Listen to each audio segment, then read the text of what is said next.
Here's something nobody wants to say out loud.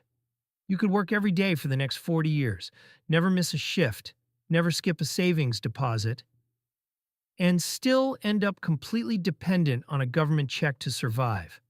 Not because you failed, because you followed the rules exactly. Setup. Think about the person you know who does everything right. They wake up early, they put in the hours, they've got a decent savings account, maybe a retirement fund they barely look at. They're responsible, they're careful, they're doing what they were told to do. And yet, quietly, privately, they're terrified. Terrified that one medical bill, one layoff, one unexpected emergency could unravel everything they've built.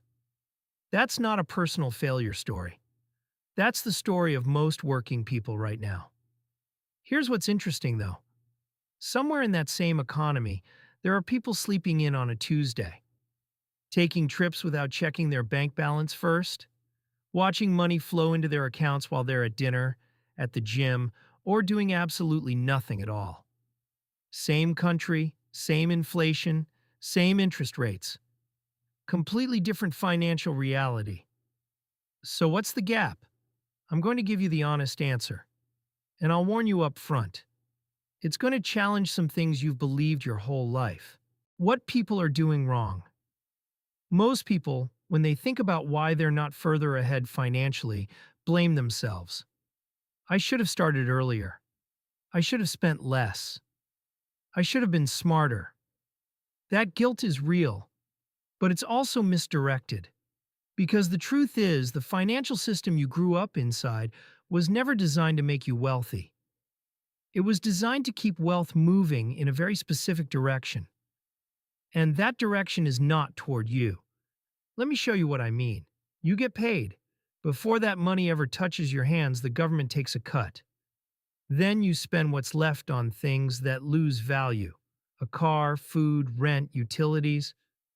Whatever survives that, you're told to save. So you put it in a bank account. And here's the part nobody explains in school. That bank takes your saved money and lends it out to investors, business owners, and real estate buyers at a higher interest rate than they're paying you. Your caution, your discipline, your responsible savings habit is literally being used to fund someone else's wealth building. You're not just missing out on the game. You're the one making it possible for others to play. That's not a conspiracy. That's just how the system works. And once you see it, you can't unsee it. The one word. So, what's the word that separates those two groups of people? It's not talent, it's not timing, it's not who your parents were or what city you grew up in. The word is leverage. Now, before you check out, I know that word gets thrown around a lot, usually in contexts that feel complicated or risky or reserved for people with MBAs and investment portfolios. Stick with me, because I'm going to break this down in a way that actually makes sense. Leverage at its core means this: getting more output than what you put in. That's it. When you borrow a friend's truck to move furniture instead of making 40 trips in your sedan. That's leverage. When you use a calculator instead of doing math by hand, that's leverage. When you hire someone to handle one task so you can focus on 5 others, that's leverage. The rich aren't smarter than you. They're not working harder than you. They've just figured out how to multiply what they put in, instead of trading it hour for hour. And here's the part that stings a little. Most people are already using leverage every single day. They're just using it in the wrong direction. Part 1. The hard work ceiling. Let's talk about hard work for a second because I want to be really clear. This isn't a video telling you to stop working hard. Hard work matters. Discipline matters. Showing up matters. But hard work alone has a mathematical ceiling and nobody teaches you this. You have 24 hours in a day. Let's say you sleep 7, handle life basics for 2, and work for 10. That's 10 hours of potential income-generating activity on a long day. Now, what happens when you get sick? What happens when you hit 65 and your body says enough? What happens during a recession when the company downsizes and your position disappears? The income stops because the only engine powering it was you, showing up and trading time. There is a phrase for this model: active income. And there's nothing wrong with active income. Most of us start there. The problem is when it becomes the only plan. When you spend 30 or 40 years building a life that is completely dependent on your continued physical presence. Think about a bucket with a hole in the bottom. You can keep pouring water in. You can pour faster. You can sacrifice other things to pour even more. But if you never fix the hole, you'll be pouring forever. Hard work without assets is the bucket with the hole. Part 2. The psychology of I can't afford it. Here's something that sounds small but is actually massive. The way you talk to yourself about money is quietly shaping every financial decision you make, before you're even aware you're making one.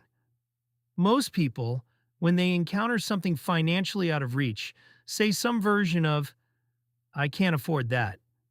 Sounds reasonable, right? Honest even. Responsible. But here's what's happening neurologically when you say that. Your brain is a problem-solving machine. It's constantly running in the background, looking for solutions, connections, opportunities. But it only works on the problems you give it. When you make a closed statement, I can't afford it, your brain files it under not applicable and moves on. Problem closed, thinking stopped. Now try this instead. How could I afford that? Same situation, totally different instruction to your brain. Now it's searching. Now it's asking questions. Could I bring in extra income? Is there a partner who might co-invest? Is there a smaller version of this I could start with? What would I need to learn to make this possible? You might not find the answer today, but you gave your brain something to work on. Wealthy people are not walking around with more money in their pockets at the start. What they have is a habit of asking better questions. And better questions, asked consistently over years, produce entirely different outcomes than the same old statements that shut the thinking down. This isn't motivation poster stuff. This is behavioral science. Your internal dialogue is the first domino. Everything else falls from there. Part 3. The plan nobody chose. Quick question. What is your actual financial plan right now? Not the one you're thinking about. Not the one you intend to start when things settle down. The one your daily financial behaviors are quietly executing, whether you chose it or not. Because here's the reality. Everyone has a financial plan. Most people just didn't design theirs. The default plan goes something like this. Work for 40 years, put some money into a retirement account, and hope the market cooperates. Spend your peak earning years accumulating things that feel like wealth, but slowly drain money out every month. Hope that Social Security fills in the gaps. Retire on somewhere between 40 and 60% of what you are already struggling to live on. Millions of people are executing this plan right now in real time, without ever having consciously agreed to it. And the most painful part? It kind of works, in the sense that it keeps most people fed and sheltered and functional. It just never produces freedom. And freedom, the ability to choose how you spend your time without financial consequences, is what most people actually want when they say they want to be rich. A real plan has 3 parts. A specific starting point, which for most people is, this is what I have. This is what I owe. This is what's coming in and going out each month. Honest numbers. No rounding up on the asset side. A specific destination, not be comfortable or not worry about money. Something measurable. A monthly passive income number that exceeds your monthly expenses. That's the finish line. Everything else is noise. And a deadline. This is the one people always skip. A goal without a timeline is just a wish. The deadline creates pressure, which creates decisions, which creates momentum. Write it down. Seriously. There's research showing that people who write down specific financial goals are significantly more likely to achieve them than those who keep the same goals in their heads. Something about making it tangible shifts your relationship with it. Now I can already feel the pushback coming. This sounds nice, but I barely have enough left at the end of the month to cover what I already have. How am I supposed to start investing when I'm living paycheck to paycheck? That's a fair and real question, and I'm not going to give you a dismissive answer. Here's what I'll say: starting small is not a compromise, it's the strategy. Nobody builds real financial leverage in a single dramatic move. It's built in small, consistent steps that compound over time. The first step isn't buying a rental property.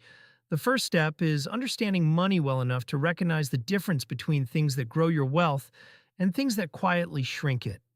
The first step is the mindset shift, then the plan, then the action, however small that first action looks. A person who invests $200 a month for 30 years will have more than someone who puts in $2,000 a year for 20 years, purely because of when they started and the compounding time they allowed. You don't need a lot to start. You need to start. The math nobody shows you. Let me show you something that makes a lot of people genuinely uncomfortable. Two people, same age, same starting amount, $25,000. Person A puts that $25,000 in a high-yield savings account, earns around 4% annually. After 10 years, they've got roughly $37,000. Not bad. Safe. Predictable. But here's what happened to their purchasing power. Over that same decade, with average inflation running around 3 to 4%, the real value of that money barely moved. After taxes on the interest earned, they might actually have less buying power than when they started. Safe, responsible saving. And they're essentially running in place. Person B uses that same $25,000 as a down payment on a $250,000 rental property. Borrows the rest. The tenants cover the mortgage. The property appreciates at a modest 4% annually. After 10 years, the property is worth around $370,000. But person B only put in $25,000 of their own money. That's not a 4% return. That's closer to a 380% return on their actual investment, plus a decade of monthly rental income they were collecting along the way. Same $25,000. Same time horizon. Completely different outcome. Because one person used leverage and one person didn't. Now, I want to be clear. Real estate investing involves real risk, real responsibilities, and real education. I'm not telling you to run out and buy a rental property tomorrow. I'm showing you the math of leverage so you understand why the wealthy keep getting wealthier, while people with healthy savings accounts wonder why they can never quite catch up. The system isn't broken. It's working exactly as designed. The question is which side of it you're on. Savers and the 1971 problem. Here's the part most financial content won't say directly. Saving money, in the traditional sense, stopped being a viable path to wealth the day governments fully severed currency from any fixed backing. When that happened, the relationship between money, time, and value completely changed. Governments gained the ability to increase the money supply. And when the supply of money grows faster than the supply of goods and services, each dollar you hold buys a little less. Every year. Quietly. Without anyone announcing it, the math on this is not subtle. If inflation runs at 3.5% and your savings account earns 3%, you're not earning 3%. You're losing 0.5% every year. On the money you worked hardest to protect. This isn't an argument for reckless spending. It's an argument for understanding that holding cash long-term is itself a financial decision, and not necessarily a conservative one. It's a bet that the money in your account will be worth the same or more in the future. Over the last 50 years, that bet is lost, over and over. The people who figured this out early stopped trying to protect their money by holding it still. They started putting it in things that move, businesses, properties, assets that respond to the same inflationary forces that erode cash, but in the opposite direction. The three asset classes. So what are you actually trying to acquire? Let's get specific, because assets is another word that gets used loosely. Here's the clearest definition I've found. An asset puts money into your pocket on a regular basis, regardless of whether you showed up that day. Not what it might be worth someday, not equity on paper, actual cash coming in consistently. Under that definition, there are really three categories worth understanding. Income-producing real estate, a property where the rent collected exceeds the mortgage, taxes, insurance, and maintenance. The tenants are essentially paying someone else's mortgage, yours, while the property, potentially, appreciates in value. The down payment is often the only capital you actually deploy. The bank funds the rest, a business that runs without you. Not a job you've given yourself, but a system, a structure where other people's time and skills are producing income that flows towards you, even when you're not in the room. This takes longer to build. It's harder to start. But it's one of the most powerful multipliers of time ever invented. Paper assets that generate cash flow, dividend-paying stocks, certain funds, other instruments that send you actual money periodically, not just theoretical appreciation. The key distinction is cash flow now, not potential value someday. Three categories. One, principle. You want money that comes in whether or not you show up. That's the finish line. Everything else is preparation. The three moves that change everything. Okay, let's bring this home. Because here's where most content like this goes off the rails. It gets you fired up, fills your head with concepts, and then leaves you standing there wondering what you're actually supposed to do on Monday morning. So let's be practical. Move 1. Change the question. Starting today, when you encounter a financial wall, something you want but feel is out of reach, catch yourself before you shut the thinking down. Replace the statement with a question. Not can I afford this, but how could I make this possible? You don't need to have the answer. You just need to keep the engine running instead of switching it off. This is the foundation. Everything else is built on top of it. Move 2. Write your actual plan. Not a vague intention. A document with 3 things on it. Where you stand right now, honest, specific numbers. Where you want to be.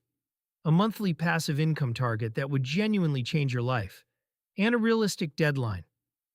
Then, for every significant financial decision you face, ask one question. Does this move me toward that number or away from it? That filter alone will change more decisions than any amount of financial education. Move 3. Take one small, educated action. Not the whole strategy. One step. Read a book on one of the 3 asset classes. Have a conversation with someone who owns rental properties. Open a brokerage account and put $100 in it. Not to get rich, but to start learning how markets actually behave with your real money on the line.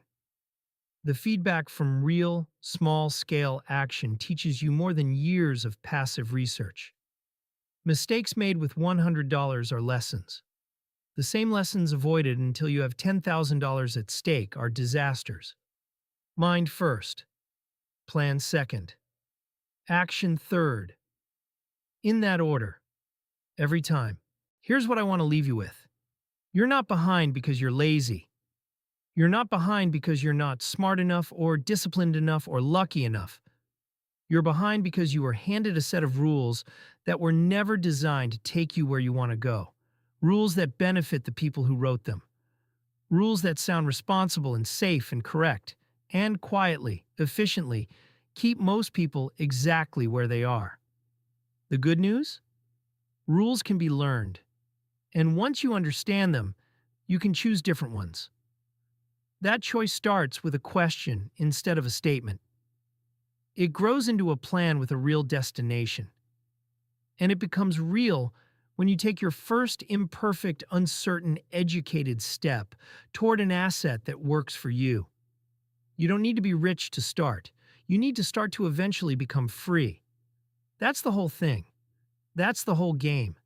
Now, if this opened something up for you, if it shifted something in how you see your financial situation, the best thing you can do right now is not close this tab and go back to your day unchanged. Write down 3 numbers. What you have, what you owe, and what passive income would make you feel free. Just those three numbers. That's your starting line. Everything else follows from there. Thank you so much for watching. I hope you learned something valuable from this video and found it helpful. If you did, make sure to press the like button. It really helps the channel and lets me know you want more content like this. And if you haven't already, don't forget to subscribe so you don't miss the next video. Thanks again for being here, and I'll see you in the next one.